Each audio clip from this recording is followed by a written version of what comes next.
a separation, a splitting within the action between the effects, the validity, the effectuality, the performativity character of the action, and the subject who acts, the agent.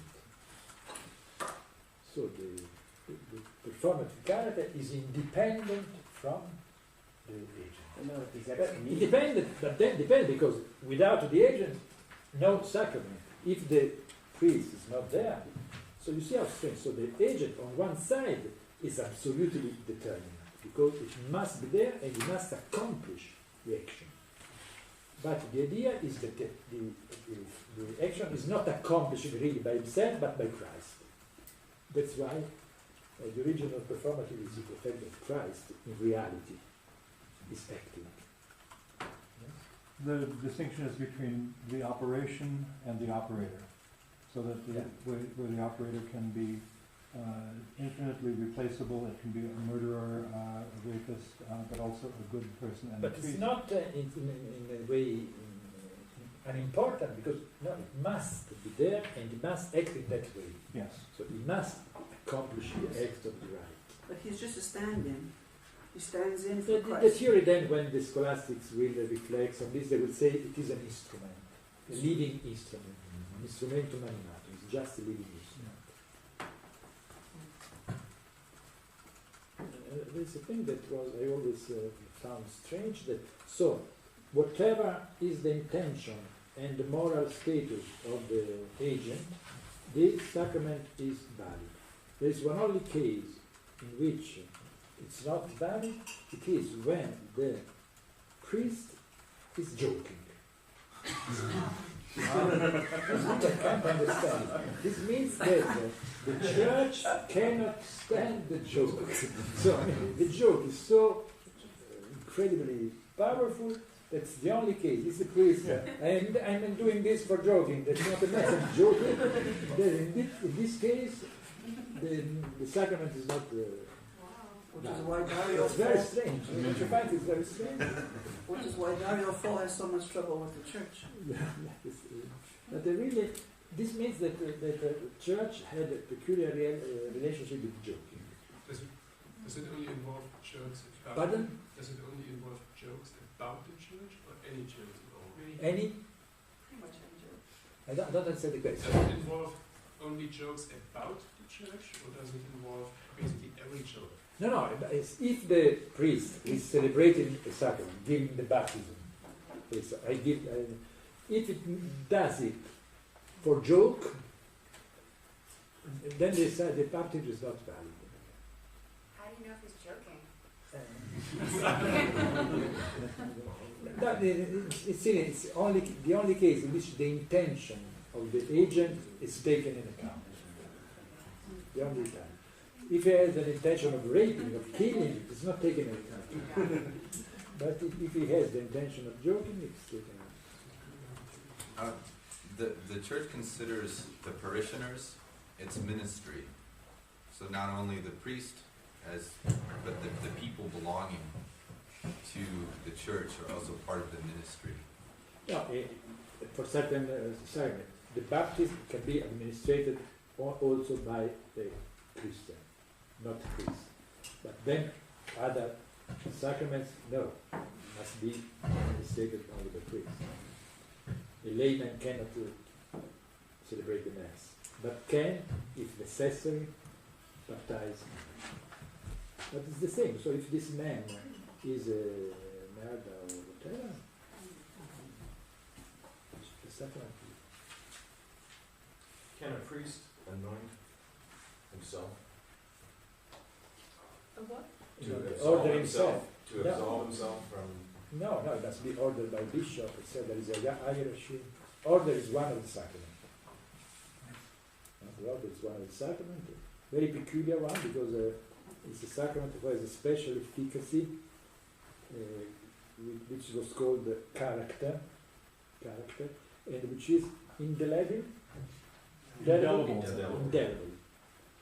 Meaning that if a priest has been ordered as a priest, receives an indelible character, so that if after he leaves the church, abandon the church, he will remain priest in eternity, for the eternity. Even if he cannot celebrate that, but he is a priest. What does it mean? It's not clear. What is a priest that cannot do anything because it has been expelled, let's say, State of exception. but it is considered as a priest. That cannot be cancelled. Was he protected by the church?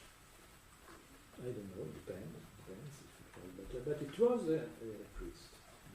Yeah, it's true today still.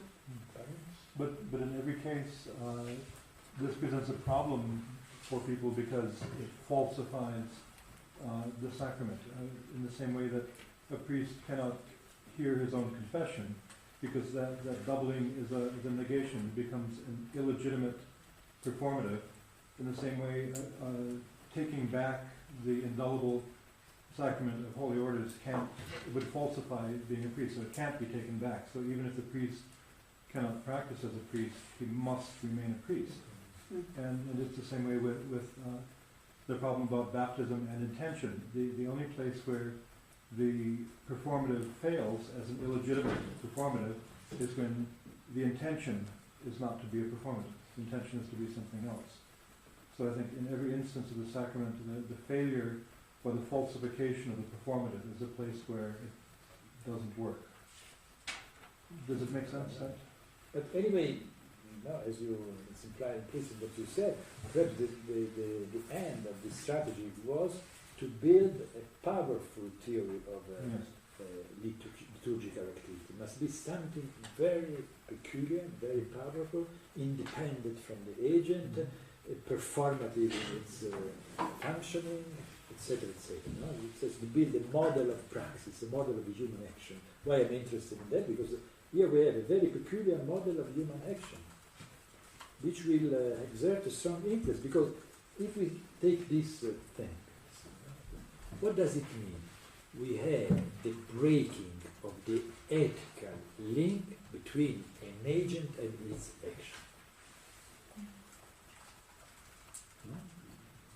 We are accustomed in ethics to consider that the agent has a deep implication, deep link with its action, while here we have a split, a division, that we have an agent who is just an instrument, nevertheless is necessary and decisive.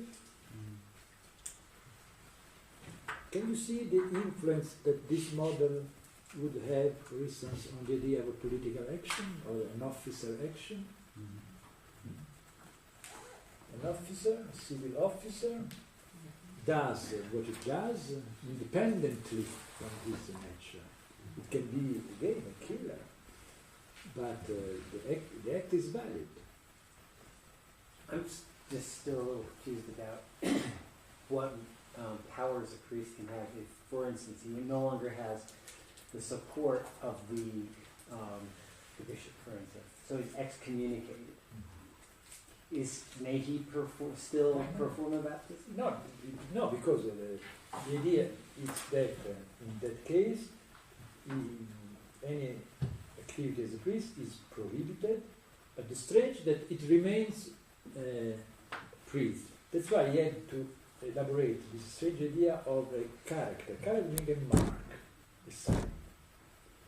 As if you had received a mark, a sign, that will remain independent from any content.